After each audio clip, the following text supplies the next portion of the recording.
अस्सलाम वालेकुम। तो उम्मीद करते हैं कि आप लोग ठीक ठाक होंगे, फिटफाट होंगे। तो यार डक्की भाई की वीडियो देखने के बाद मेरा दिल किया कि यार बार बार उसकी वीडियो देखूं। तो यार मैंने वो 52 मिनट की वीडियो तकरीबन 2 से 2.5 मरतबा मैंने देखी है। तो मुझे बड़ा दुख हुआ है, मुझे अफसोस हुआ है। और यार एक पर्सनैलिटी है जो बड़ी एक कॉम्प्लिकेटेड पर्सनैलिटी है जिसको मैं अब डिस्कस करना चाहूँगा। जैसे कि कहते हैं ना कि हर मोहल्ले में हर शहर में, हर गाँव में, एक मोहल्ले में तो वो जो वो जब भी किसी मोहल्ले में, शहर में या गांव में कोई मसला बनता है ना, तो वो वहाँ पे जो है ना वो अपना डांस भी पेश करती है और वहाँ से वो बातें उठा के वो पूरे मुल्क में फैला देती है। तो वो उस किरदार एक हमारे भाई ने अदा किया है। बेसिकली उनका प्रोफेशन तो बहुत अच्छा है, लेकिन उनकी जो आदत हैं वो मुझे ज़रा अच्छी नहीं लगती। तो वो एक बड़ी मुश्किल तरीन मेरे हिसाब से पर्सनैलिटी है। मैंने बड़ा कोशिश किया कि मैं उसको देखूं, उसको जज करूं कि यार ये चाह क्या रहा है। तो मुझे जो एंड पे मुझे समझ में आया ना, तो पहले मैं आप लोगों को उसकी पर्सनैलिटी बताता हूं। तो हाँ, मैं भाई बात कर रहा हूं डॉक्टर अफान कैसर। डॉक्टर अफान कैसर है जो भाई प्रोफेशन के हिसाब से तो डॉक्टर है, लेकिन हरकतें उसकी जो है ना वो जो मासियों वाली हैं, या जो मैं आपको एक वो बताया कि गाँव में मोहल्ले में है तो वो उसकी तरह की उसकी रखते हैं। तो यार उसकी मैं रीज़न आप लोगों को बताता हूँ, दलाइल के साथ बताता हूँ। जब डक्की भाई वाला मामला हुआ था तो सरफराज चौधरी को बहुत ज़्यादा ज़रूरत थी कि कोई बंदा उसका पॉडकास्ट ले। उसकी ये वजह थी कि जो सरफराज चौधरी ने सारा कुछ किया था ये सिर्फ अपने आप को सोशल मीडिया पे लाने के लिए, अपने आप को फेम दिलवाने के लिए और डक्की को जो है ना वो गिराने के लिए किया था। तो वो आप लोगों को भी अंदाज़ा हो गया होगा कि उसने बेतहाशा पॉडकास्ट की थी। तो अफान कैसर ने उन दिनों में नई पॉडकास्ट शुरू की हुई थी। तो सरफराज चौधरी को कोई पॉडकास्ट के लिए बुला नहीं रहा था, तो अफान चौधरी के पास कोई आ नहीं रहा था। तो सरफराज चौधरी को डॉक्टर अफान फ़ोन करता है कि यार आप आओ, मैं आपकी पॉडकास्ट लेता हूँ। तो सरफराज चौधरी खुश हुए अंदर से कि यार ठीक है, मैं सोशल मीडिया पे जो है ना वो फेम लेना चाह रहा हूँ, तो मुझे कोई बुला नहीं रहा, मैं चला जाता हूँ। डॉक्टर अफान कैसर खुश हुआ कि यार मेरे पास कोई आ नहीं रहा, मैंने नया पॉडकास्ट का काम शुरू किया है, तो मैं चलो यार इसको बुला लेता हूँ। तो पॉडकास्ट हुआ, सारा कुछ हुआ, बातें हुई। तो एंड पे डक्की ने कहा कि ये जो एडिशनल डायरेक्टर NCCI ये सरफराज चौधरी ये मेरा दोस्त है। तो डक्की ने गलत काम किया, डक्की ने जूही की प्रमोशन की है, तो डक्की ने फलां किया, ढमकान किया, इसको सज़ा होनी चाहिए, सारा कुछ होना चाहिए, बगैर दलाइल के, बगैर हक़ाइक़ की बात की। हालांकि मैं उस वक्त भी कह चुका था कि डक्की भाई का कोई कसूर नहीं है। उसने बड़ा बढ़ चढ़ के जो है ना वो पॉडकास्ट की 15-15 सेकंड के क्लिप लगा के सोशल मीडिया पे, टिकटॉक पे, फेसबुक पे, ट्विटर पे और साथ यूट्यूब पे लगा दिए।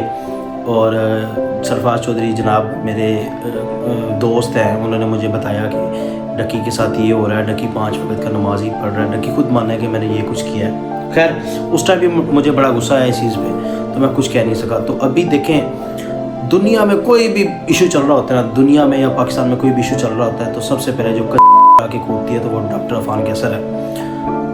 अब मैं बताता हूँ किस किस में आके कूदा है वो। मैं आप लोगों को पहले सारे वो सिनेरियो था। तो सबसे पहले पुरानी बात है, 1.5 साल पहले ये समोसा तहरीक जिसने शुरू की हुई थी कि यार आप लोगों ने समोसा नहीं खाने, फलां हो जाएगा, ढमकान हो जाएगा, आप मर जाओगे, आप ख़त्म हो जाओगे। तो यार इसने सारे जो है ना वो जो ये समोसा पकौड़ा वगैरह लगाते इनका काम ख़त्म करवा दिया। उससे कुछ अच्छा बाद जनाब इसने फटना डाल लिया ये तरबूज वालों के साथ। तरबूज का सीज़न आया तो इसने कहा कि भाईजान तरबूज में टीके लगाए जा रहे हैं उसको रेड करने के लिए। तो भाई इसका बहुत बड़ा मसला बन गया। तो ताजर जितनी भी बरादरी थी उनकी सारी इसके ख़िलाफ़ होगी। फिर खैर इसको माफ़ी की वीडियो लगानी पड़ी। तीसरा इसने जनाब जीले पे पॉइंट किया, जीला साहब आप देसी घी ना डालो, आप एयर फ्रायर यूज़ करो। ये तो यार मोस्टली 95% हमारी जो आवाम है वो एक मिडिल क्लास से भी जो है ना लोअर तबके से ताल्लुक़ रखती है। हर बंदे को एयर फ्रायर का नाम भी पता नहीं होता। जिले को जाके कह रहा है कि आप लोग ये फ्राई ना किया करो चीज़ें, तो आप लोग चीज़ों को ना एयर फ्राई करके लोगों को दिया करो। तो जिले का इसने कारोबार जो है ना वो ठप करवा दिया। ओ भाई एयर फ्रायर हर बंदा कहाँ से लेगा? चलो तुम खरीद लोगे, 2-4 बंदे और खरीद लेंगे, एक आम आदमी है वो एयर फ्रायर कहाँ से लेगा? उसका बिल कहाँ से भरेगा? उसका जनाब इसने जो है ना वो बैठा दिया जिले का। उसके बाद बारी आ गई जनाब इसकी अलीना आमिर की। अलीना आमिर ने एक शुगली वीडियो बना दी, वो सुनसनाहट घबराहट एक पता नहीं क्या कुछ।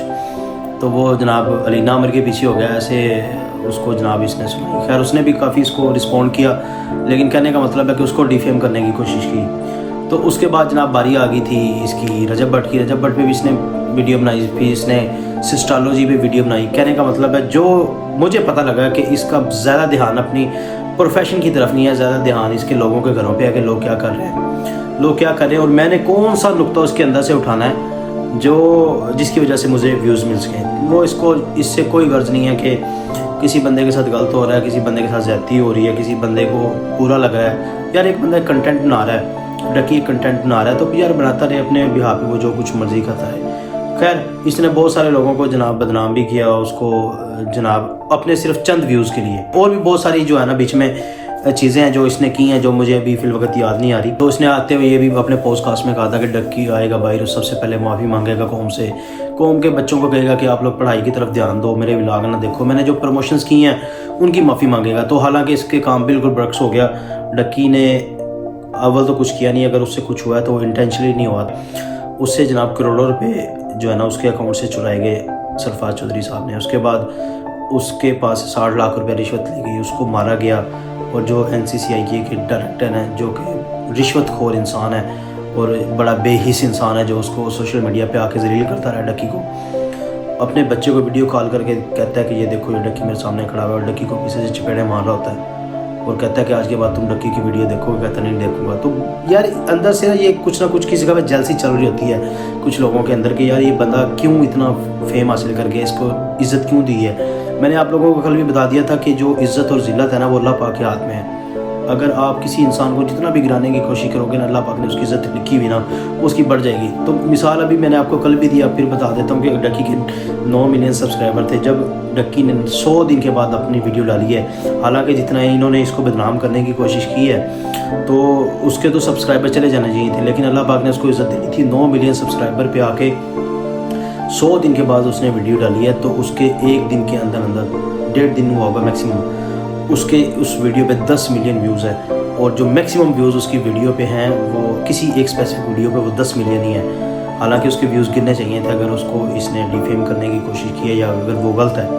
1 करोड़ बंदों ने, 1 करोड़ मुँह से कहना आसान है, बंदों ने उसका व्लॉग को देखा और उस वीडियो के बिहाफ पे उसके 5 लाख सब्सक्राइबर बढ़े हैं। जब अल्लाह ने किसी के मुकद्दर में इज़्ज़त लिख दी है ना तो वो उसको मिलनी ही मिलनी है, आप जितनी मर्जी कोशिश कर लो। अगर अल्लाह ने आपके मुकद्दर में ज़िल्लत लिख दी हुई ना, आपकी बुरे और गंदे करतूतों की वजह से वो आपको ज़िल्लत मिलनी है। इसने बड़ी कोशिश की सोशल मीडिया पे आने की, सरफराज चौधरी ने, मैं जी मुल्क के बच्चों को बचाऊंगा, मुल्क के बच्चों को जुए की ऐप पे लगा रहा है, मुल्क के बच्चों को व्लॉग पे लगा रहा है। मैं उस टाइम भी मैंने पीटा था, मैंने कहा यार अगर बच्चे व्लॉग कर रहे हैं पॉजिटिव वे में कर रहे हैं तो करने दो। आजकल दो सोशल मीडिया का है, बच्चों को ग्रो करने दो, यूट्यूब, इंस्टाग्राम या फिर ये जो ऑनलाइन स्टोर्स हैं इन पर लोगों को, बच्चों को काम करने दो।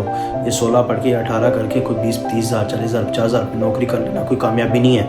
खैर इसने कहा जी मुल्क के बच्चों को बदनाम कर रहा है, मुल्क के बच्चों को जनाब यूट्यूब पे लगा रहा है। तो यार तुम अपने बच्चों को ना यूट्यूब पे लगाओ, उसको पढ़ा लो, उसको 50-60 हज़ार 40 हज़ार की नौकरी कमा लो। जितना इसका बच्चा जो 60-70 हज़ार या 1 लाख की नौकरी करके सारी ज़िंदगी में नहीं कमाएगा, तो वो डक्की अपनी एक वीडियो से कमा रहा है एक दिन में। तो क्या वो नौकरी करना ठीक है या फिर अपना एक काम करना ठीक है? ज़रूरी नहीं आप यूट्यूब का करो, ऑटोमेशन का आप कर सकते हैं, कोई ऑनलाइन अपना कारोबार कर सकते हैं, लेकिन जो ज़ोर है वो इन चीज़ों पे ही आजकल कि आपकी ये फिज़िकली जॉब और फिज़िकली बिज़नेस आजकल उतना आपको ग्रो नहीं कर सकते जितना आपको ये जो ई कॉमर्स है ये आपको ग्रो करवाएगा।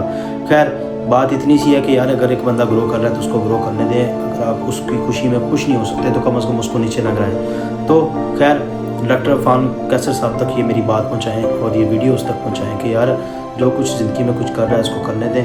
तो जहाँ पे ज़रूरी है वहाँ पे थोड़ा सा अपना बंदा पॉइंट ऑफ व्यू दे सकता है, लेकिन उसको नीचे नहीं गिराना चाहिए। तो बेस्ट ऑफ लक डक्की के लिए, फ्यूचर के लिए। और मेरी इंशाल्लाह उम्मीद है कि ये सरफराज चौधरी साहब को हमारे जो इदारे हैं और अदालतें हैं इसको सबक सिखाएंगी और ऐसा सबक सिखाएंगी कि ये कभी भी किसी के साथ नाइंसाफ़ी और ज़्यादती नहीं करेगा। अपने भाई वकास को इजाज़त दें, भाई के चैनल को लाइक कर लें, सब्सक्राइब कर लें, कमेंट कर लें, अपना बहुत सारा ख्याल रखें। मिलते हैं अगली वीडियो में, तब तक के लिए अल्लाह हाफ़िज़।